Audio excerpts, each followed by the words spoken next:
Good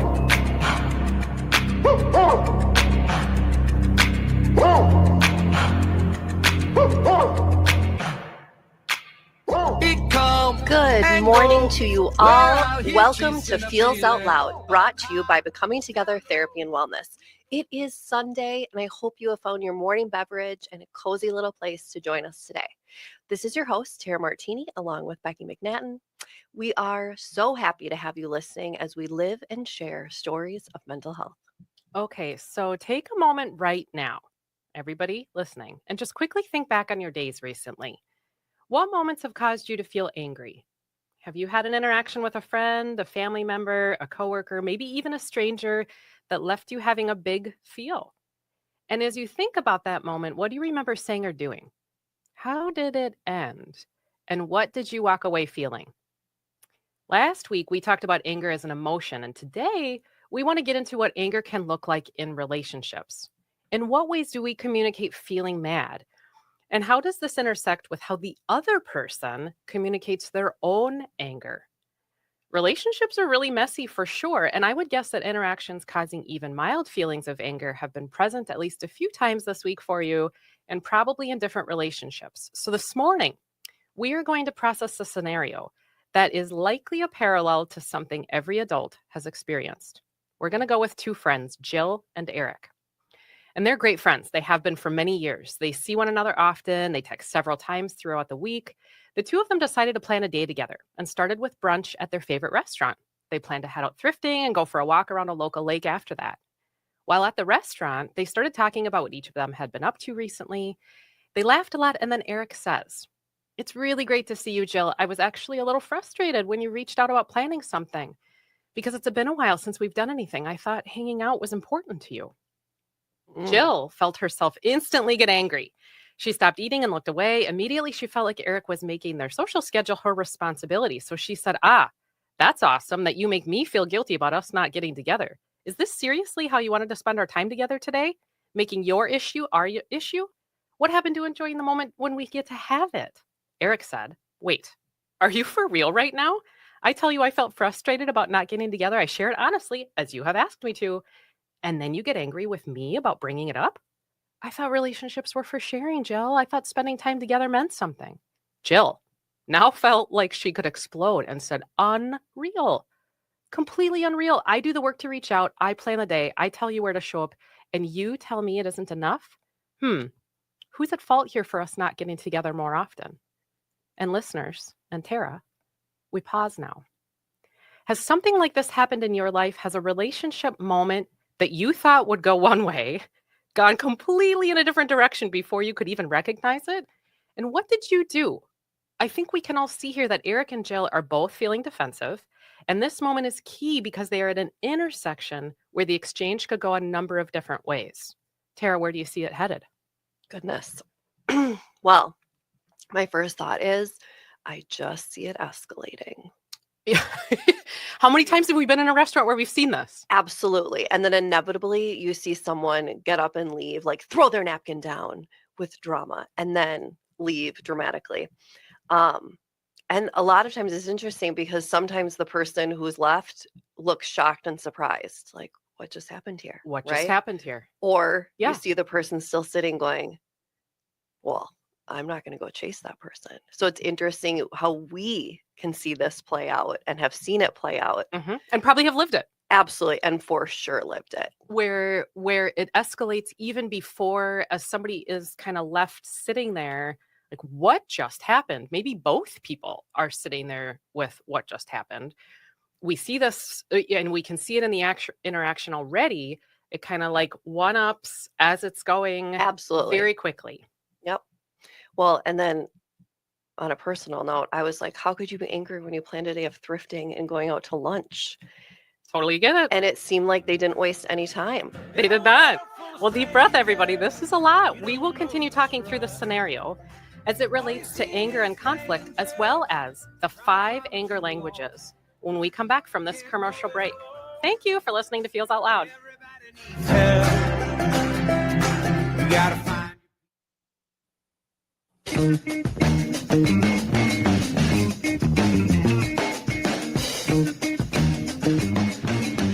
Welcome back to Feels Out Loud, brought to you by Becoming Together Therapy and Wellness. I am Tara Martini, along with Becky McNattin. Let's continue with our scenario and get into those lovely anger languages. Yeah. So as we said before the commercial break, Jill and Eric are at a moment of intersection. This could go a variety of ways, and we talked about how maybe it was going to escalate. We saw this escalating. But before we explore that more, let's talk anger languages and figure out where Jill and Eric might be communicating from. First, this kind of sounds like love languages. Any connections? You know, a little bit, yes. There are all sorts of people who have written about love languages. That's probably another show. Well, and the thing too is why I bring it up is that I think people focus so much on how do I show and receive love? Yeah. When, oh my goodness, something that plays out just as much or even more is how do I, show and receive anger, and why this is just so important. Well said.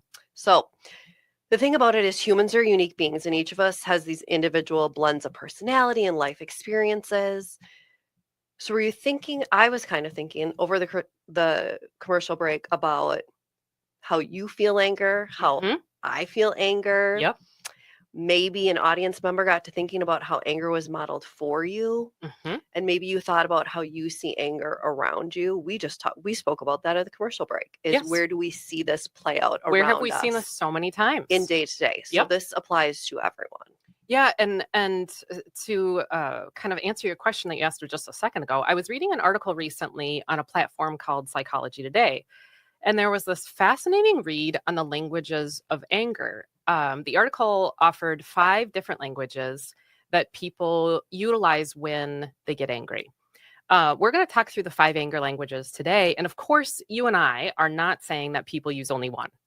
I would guess that we all have some default settings that would lead us in one particular language direction more often than another. But these categories of anger expression, we might use a spectrum of. So keep that in mind as you're listening and as we go through them. I'm going to list these, and then we will go through them one by one in kind of a definition or simpler terms. The 5 languages are, first one's righteousness. Think of that like right or wrong.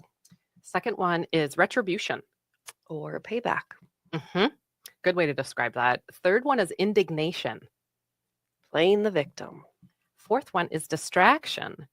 Avoiding at all costs. A good way to describe that. And the 5th one is justification.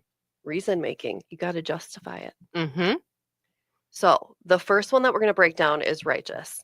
And what that is, so anger in this language is highly focused on, like we said a few seconds ago, I am right, you are wrong.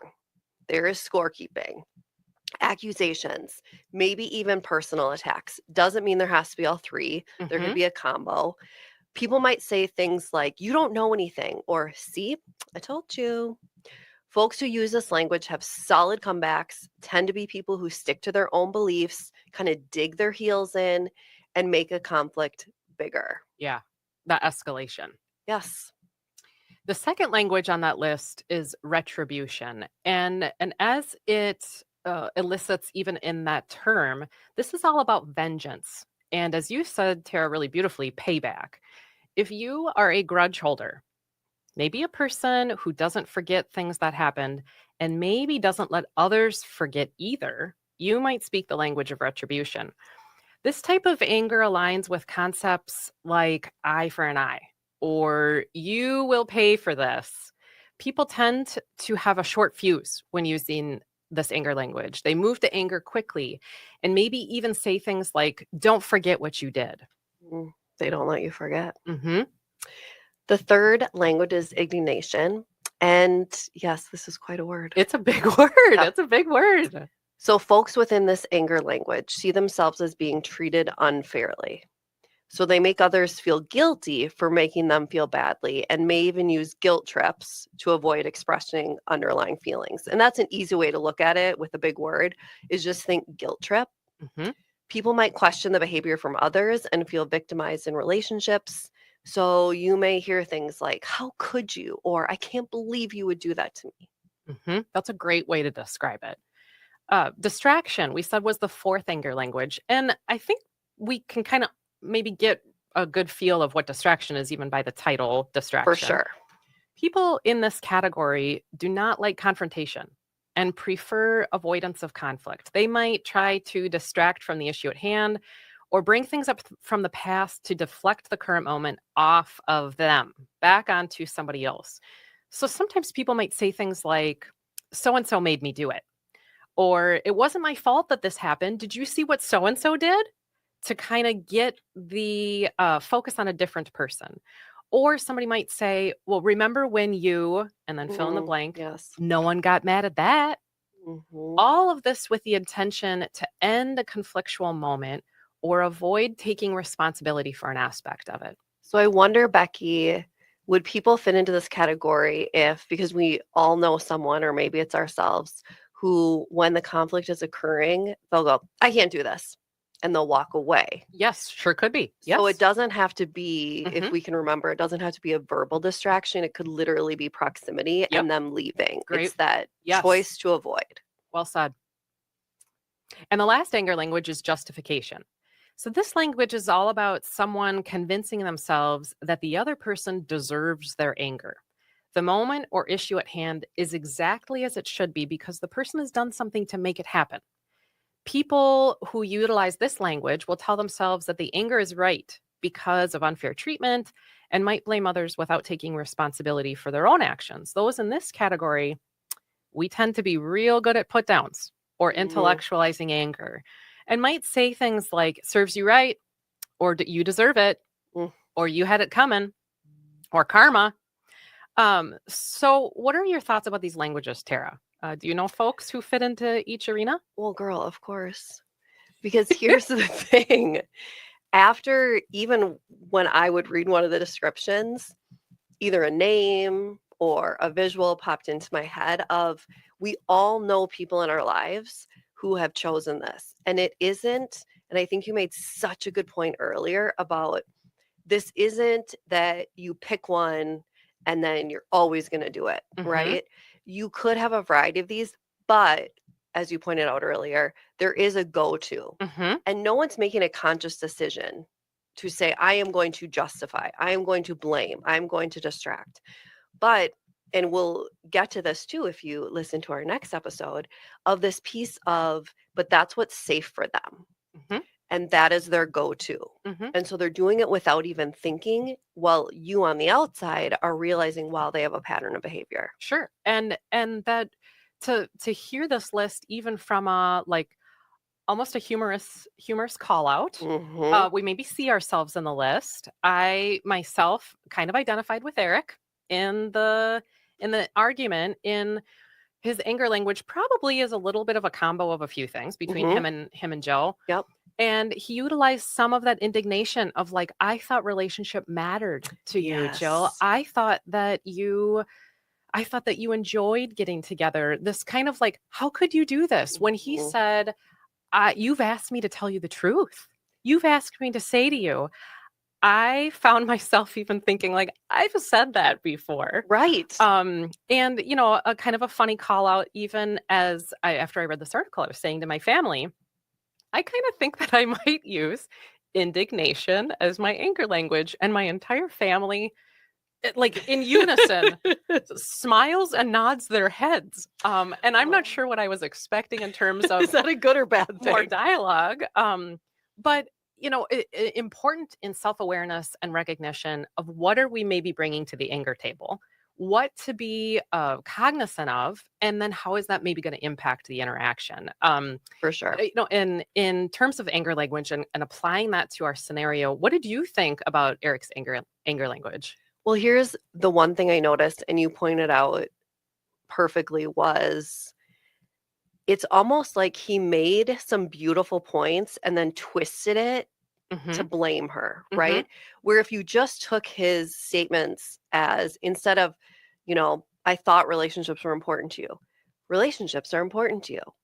You know, he took these great statements. Ooh, yes. And then went deep. Yes. And in kind of the slice of guilt. Absolutely. So for me, as the therapist or the person who's looking at this, I think, wow, how this conflict could have been different if he just changed his vocabulary. But he definitely did not. He Mhm. went for the low blows. And maybe in that moment, because part of the thing I wonder about with Eric is if he even knew he was angry in that moment. If he really thought Mhm, about it from, because I can see indignation from that mhm. victim space, Yep. not necessarily even seeing ourselves as an angry person when it is experienced by the other as guilt, Mhm. Yep. which maybe is part of what was activating to Jill. What do you think her anger language is? Well, I saw several, but my first one, I thought it was justification for Hmm.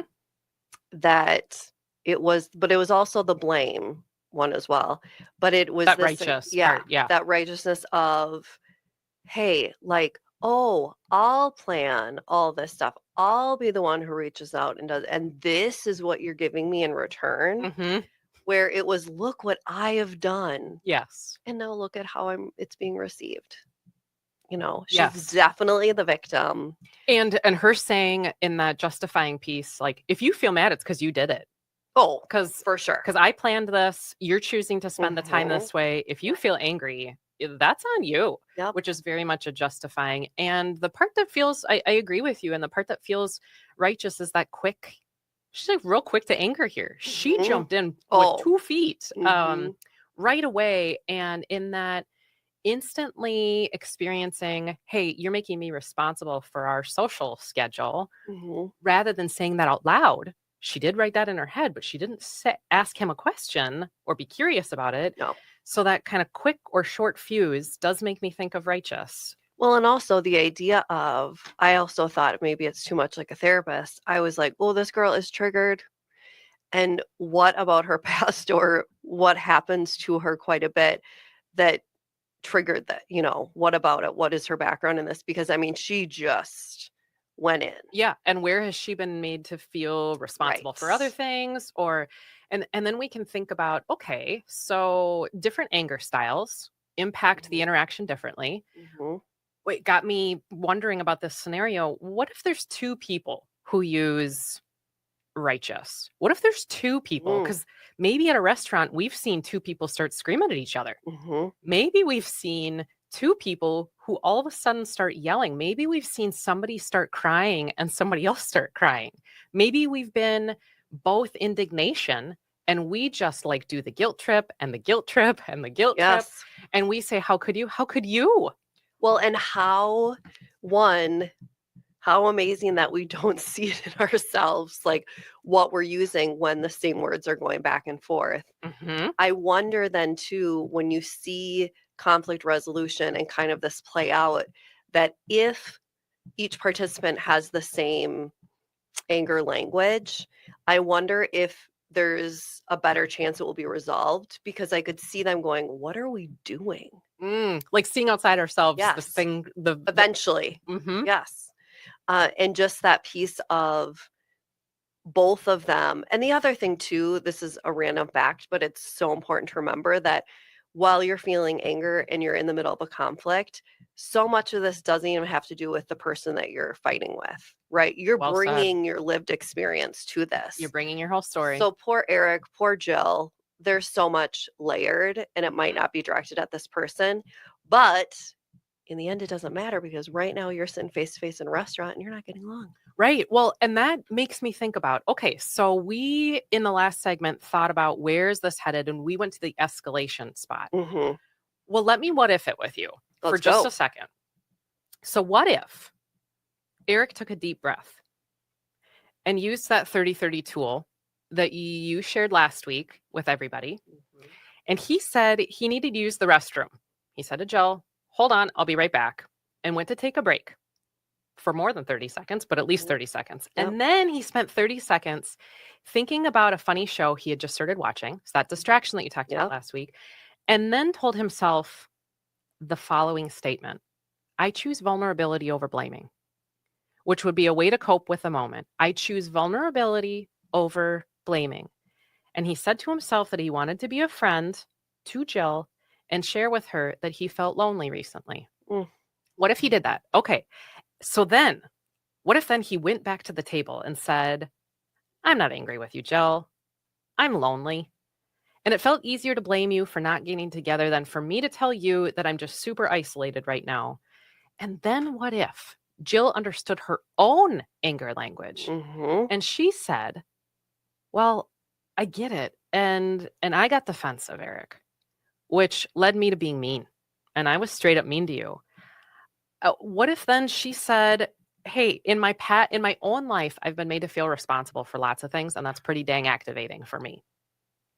And she felt like guilt was being weaponized against her. And so went into fight mode because of that. And then they could say how maybe they missed each other. Maybe Eric could say a little bit more about what was going on in his life that was causing the loneliness. I think you and I could see one that's real different from what we've seen and maybe participated in For sure. before, but they could like reconcile there. Mm-hmm. Maybe even they could still enjoy the day together. Maybe that moment could be that moment. And then they'd say, I have an understanding and an awareness of you that I didn't have before. Well, they led with compassion and curiosity, going back to things that we have said many times where And a recognition of self. absolutely. No, it would take that. If we took that moment and we said, okay, here's how I'm showing up to anger. First, that I'm feeling angry, even because so often the things escalate, as we said in the last segment, before we even realize it got there. Mm-hmm. Like, what was that? Right. Well, and it's that piece of, if you think about it, I can't say enough what a beneficial thing it is to leave the environment, the importance of that 30-30-30, where I am assuming here, but if they just kept going at it at the restaurant table, there was nothing that was going to be said that would be productive. It took Eric walking away, Mm-hmm. using that technique, and then gathering his thoughts, which caused him to be reflective. Mm-hmm. It also gave Jill time to be reflective because Gave her the 30 he was seconds. gone. Yep. Yeah. And as soon as, and it is such a beautiful thing, the minute someone sees you transforming from blaming to being able to be vulnerable, you're going to notice that everybody's guard goes down. Mm-hmm. And you just start to look at that person as a human. Kind of sink into themselves. Yes. And leading with that compassion and the curiosity of, not while this person's a jerk, but I wonder why this person feels this way. Mm-hmm. Well, while I was reading this article, I stumbled across kind of a question as a challenge, and it made me think about the following question. What if we are just as eager to understand the impact of our behavior on another person as we are to be understood ourselves? Mm. So I want to say that again because Mhm. I felt like when the concept got highlighted to me, it was so important. What if we are just as eager to understand the impact of our behavior on another person as we are to be understood ourselves? Mm. What would So change? powerful. Everything. What would change in our dialogue if we said, okay, maybe the goal of this, and we can see how Eric and Jill were thinking about like, no, I need to be understood here. I need to be understood Mhm. here. What if the goal was flipped and maybe I need to be just as interested in understanding the impact of what I'm saying to you has on you? Which is so massive. It's also so important to point out that while that is so huge, there's obviously two people in a conflict. You may be willing to understand the impact your behavior is having on the other person. Know that, hey, if the other person is not there and can't do that, that's okay. Yes. Yes. And that you can't allow yourself to get angry about that. For now, I am willing. I am willing to think about the impact my behavior is having on Yep. the person I'm fighting with. Yep. If that person's not there, that's okay. Yep. But if I can model that behavior, the chances are increasing that that person will be able to do that and have the willingness to do it later on. I absolutely hear what you're saying. That's part of what can feel like unfinished business and conflict. Mhm. That the other person or the other people, if this is a group of people, they're not engaging in the same self-reflection. Maybe it's me sharing my vulnerability and it kind of feels like it's getting walled. Mhm. Or maybe even rejected. Absolutely hear that. Absolutely hear that. And how often do you think, I mean, I see myself doing this all the time of, I would take the person, I'd think, oh, well, they're not willing to look at it from that lens. Well, maybe they just don't have the skills. Mm-hmm. And so rather than thinking this person doesn't love me enough, this person isn't willing to put the work into it, Mm-hmm. if I look at it from they're just not there right now, but if I continue to model this, then we can do this together. Mm-hmm. So Imagine how conflict would be different. yeah, so I'd love to take just a couple moments then and go back through the anger languages Mhm. for us to say, all right, if I identify my anger language, like, what can I try then? To your point of maybe if we can't necessarily force this from other people, but we can practice it ourselves. Mhm. What are some things that I could try and do in the moment, and how might that impact the interaction from going to that escalation route or going in For a sure. different direction? So if we Yep. take righteous, what do you think are some strategies or issues to be aware of that would change things for people? Well, first, what if you took responsibility for your part of it rather than you are wrong, I am right? Mm, You reframed it with where did I play into this and owning, part of your contribution to this conflict. mm, It mm-hmm. because you can still have in there if you feel the person did something wrong, but it's that piece of, hey, there's two players in this. There isn't just one person right, one person wrong. Mm-hmm. But the minute you're taking ownership and being vulnerable, like it may cause the person to kind of step back and go, oh, I'm not being attacked. That's a really good point. I got me thinking about how focusing on the moment in front of you versus the person, because if we talk about righteous anger is quick to anger, quick to like maybe say some mean things, that we become kind of attacking to the individual and not about the thing being said or the moment in front of us. So maybe having a recognition of, I got to keep it about right here, about what I'm angry about right now, Mhm. not about the individual. Right. What do you And think about retribution? oh, my deal is, and I know you got to take a break from it, but it's that piece of what am I going to gain if all I'm wanting to do is that revenge, get back at this person? Mm-hmm. Am I actually going to feel better? Ooh, like will vengeance help? Right. Yeah. And really thinking, right? It's that piece of, just like you said, how are my actions impacting the other person? It's, am I really gaining something positive if I choose payback as my option? I totally love what you're saying there in what's the function of grudges for me. Mhm. If I'm a person who uses retribution as a language, and is that going to be helpful? Is that actually going to be helpful for me? It seems like the 30-second, like, I need to focus on calming is particularly important in this anger language as well. Mhm. I feel like in everyone. How about indignation, the big word, the guilt trip? Yes.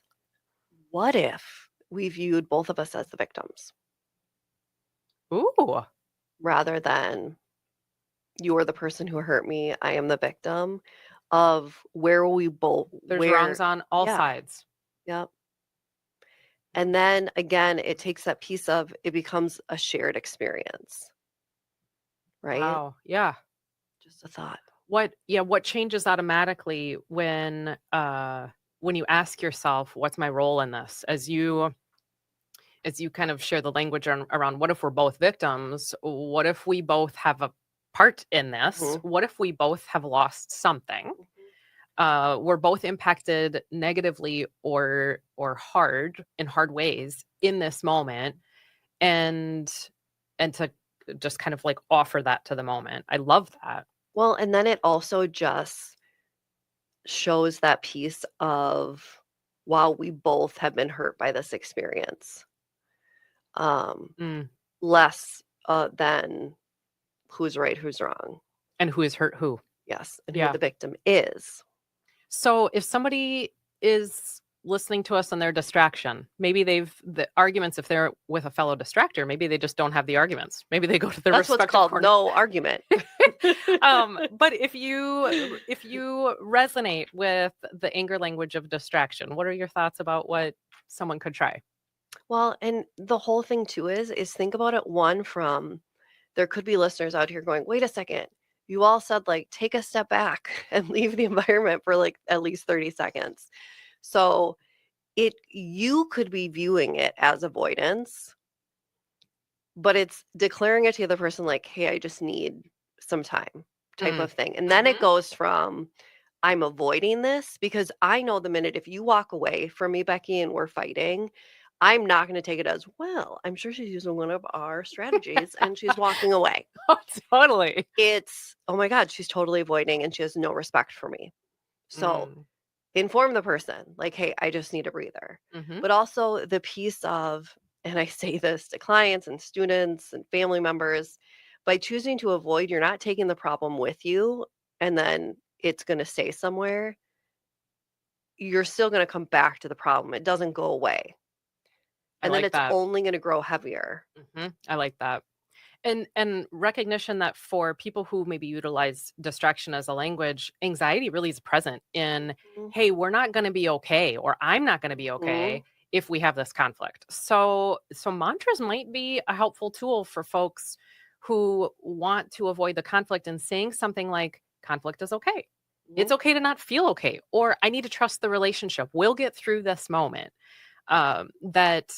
That I can't take a moment and leave it, as you just said. I need to take a moment and I need to actually prepare myself to come back to be thoughtful about what's going on. Well, and you said we will get through this, right? So then it takes the you and me out of it. But it's also important to think about, and I know this takes, self-reflection and things like that, but for people who use distraction as a technique or avoidance, I just think when you apply it to anxiety, like you just mentioned, you are only doing harm to yourself by distracting or avoiding, because then all those thoughts in your head are just going to keep repeating itself, right? And it's only going to be amplified. And so you are doing a disservice to yourself and to the other person if you choose that, because it's only going to take up more space in your heart. Because it will take up more space. Yes. So what about the last one, justification?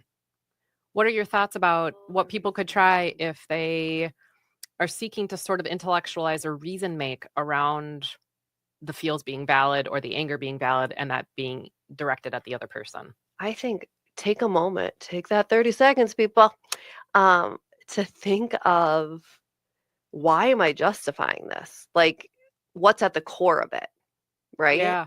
I can justify it all I want, but there's still, and if I do justify it, there's still hurt left sitting there. There's still pain. There's still anger. Justifying does no good. It's almost like someone is trying to convince themselves that they're the victim. Yeah. Well, honey, there shouldn't be any convincing needed, as far as it, you're still left with the emotion on the table. Yeah, the fact that the feel is there. Yes. I think about that's valid enough. I think about the statement I say frequently that feelings aren't facts. That rather than the goal being to figure out why you're deserving to feel how you do, that you just do. Yes, you don't need a reason. It doesn't matter the reason you feel hurt or broken or sad. You just feel that and just let it. Give it the space it deserves. And then be willing to share that. Perhaps vulnerability with justification is a slightly challenging thing to practice. Yes. So, well, first I'm thinking about all sorts of exchanges that I've had that have been angry that maybe would have gone differently had I known or practiced myself my own regulation. And maybe if the other person would have known too. I also think about how we get really scared about rupture, which is what happens when anger occurs. And that repair is needed in relationships, but we get so scared about rupture because we're worried about whether repair will happen. And there is this real famous relationship expert in our line of work. His name's John Gottman, who says repair is a life jacket for relationships. And so really that means if we're going to have repair and if we're going to experience that, we do actually have to have rupture periodically. And rupture is not bad. I do think about how conflict can lead to closeness. Now, Jill and Eric didn't like that moment. We talked about the scenario between the two of them. That sounds really unpleasant. And I think you and I can think about moments where we've had anger and conflict with other people. It does not feel good at all. And I also think in our what if both of them took those moments of self-reflection, they understand each other in a much more full way. They knew how both of them are coming into that moment on that day where they're at a restaurant, and they have this awareness of each other that's bigger and deeper than they had before they had the conflict, which I would say really is what repair is. It's this. Well, it's healthy. It has this opportunity to develop a closeness and relationship. What do you think? Well, and everything you just said, I kept just like, oh my goodness, yes, I agree. In that so many people see conflict as a bad thing. But if you see it as an opportunity to get closer and to understand each other better, it's that whole leading with curiosity and compassion. If you take it as it might be uncomfortable and icky, but at the end of this, I'm going to feel closer to my husband or my boyfriend or my girlfriend or partner, that completely transforms the conflict, because you're going from, rather than I'm going to win this and that person's going to lose it, you go into it going, I'm going to leave here understanding my partner better, and we're going to be stronger because of it. It's just, you have to be willing to feel the ick. And back to that quote that I said of, I'm going to practice an eagerness in understanding the impact of what I say and share with the other person. Amen. So I'll not only understand them differently, I'll understand the impact of me on them differently.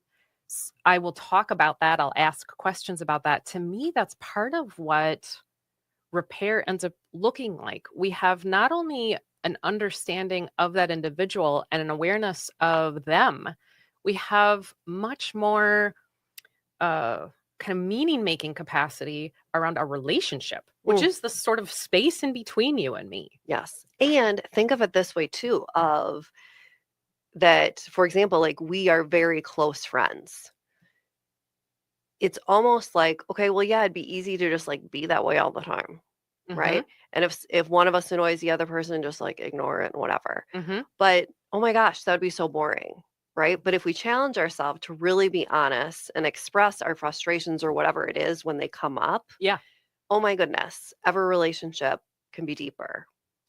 Well, of course, you and I have some bias there. Well, yes. But I completely agree with that. And the really what's needed, as we've talked about in this repair, is staying regulated ourselves. So important. And then this kind of idea of really effective listening that probably is a whole show by itself on that. Okay, so I said to myself, I'm going to engage in understanding the impact of me on you. And you and I, we could choose to let it go, which we need to do lots in relationships. As you said, it would be really boring if we always did it. When we choose to engage, we can like really get our relationship better. We have this ability to also trust one another, and what difference true listening makes in relationship. Well, it can make or break it, right? Because the difference between truly listening and active listening versus waiting for the other person to stop talking. Yeah. That's massive. And how many people do that? How many times we are thinking about what we're going to say next while the other person is even sharing something. And not honestly caring what the other person is saying, which is such a sad reality. But how many people do that? And we all know people in our lives or have watched how conflict transpires when one of the people or both people are like that. And it's that piece of just taking a pause. Which is probably what happened in the escalation. Listening didn't occur. For sure. You nailed it. So many things to think about here, everyone. We are going to take a commercial break, but after that, we will talk through listener questions on anger languages. Feels Out Loud will process your thoughts when we return. You gotta find your people, then you'll find yourself. You gotta find your people.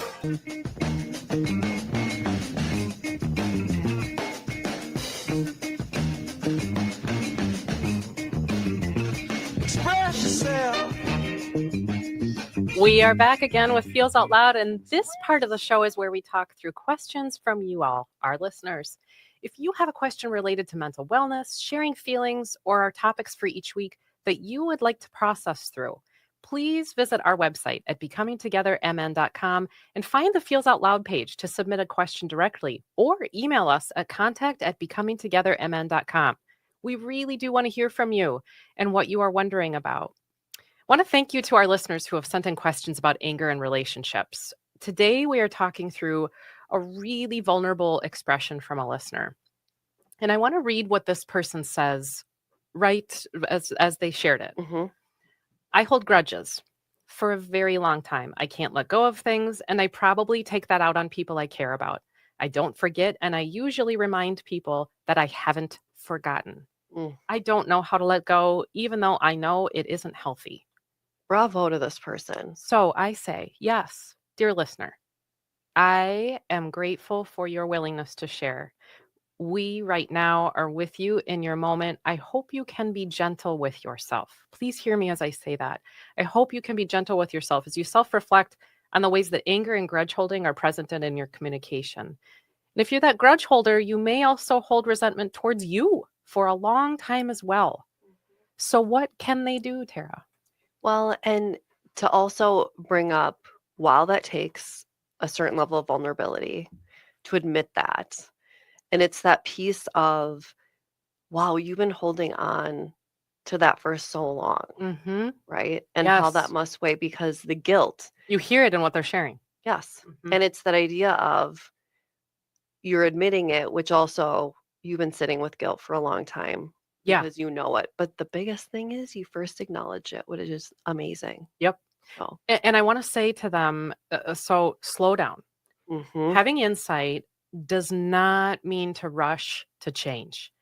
Often, if we do that, we pendulum swing into something else. Only because we're afraid, we now see something. We're like, let me do the opposite of that thing.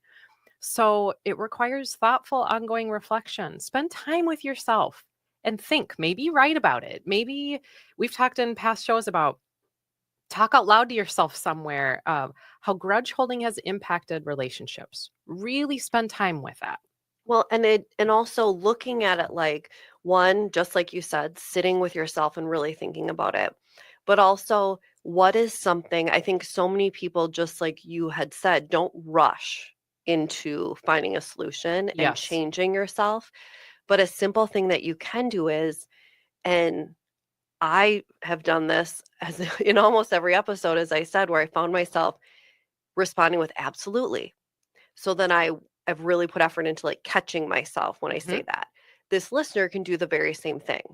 When you start to hear yourself make a grudge statement, just focus on that, acknowledging when you make it and stopping. Right? Don't think of solution. Well, now what am I supposed to do to replace it? Yes. Just work on catching it and then stopping wherever you are in that sentence. Yes. That was, as you mentioned, we have in conflict so many moments or opportunities for the decision tree to fork off in a lot of different directions. You're saying, notice that moment. And that's it.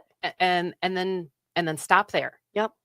And that's it. And that can make a huge difference, because I think it gets so overwhelming for us, for listeners, for everyone, where you think, oh goodness, I've acknowledged it. No, all of a sudden I have to put this really fast, deep work into it, but you don't have to. Let's just start with acknowledgement first. Yeah. And that it doesn't require, you don't need to have the perfect thing to say. No. In response, or this automatic ability to share something else. Just notice it and choose not to do that thing. For sure. And even if it ends with an awkward, like in the middle of a sentence, oh, sorry. You know what I mean? Like, just, it's Totally. okay. You're growing and you're healing. Well, we're at the end of our show today. Thank you for listening this morning. And as we think about intense emotions in relationships, keep in mind, be kind to yourself this week. Remember that connection fosters wellness, and your voice is one the world around you needs to hear, everyone. Share yourselves, friends.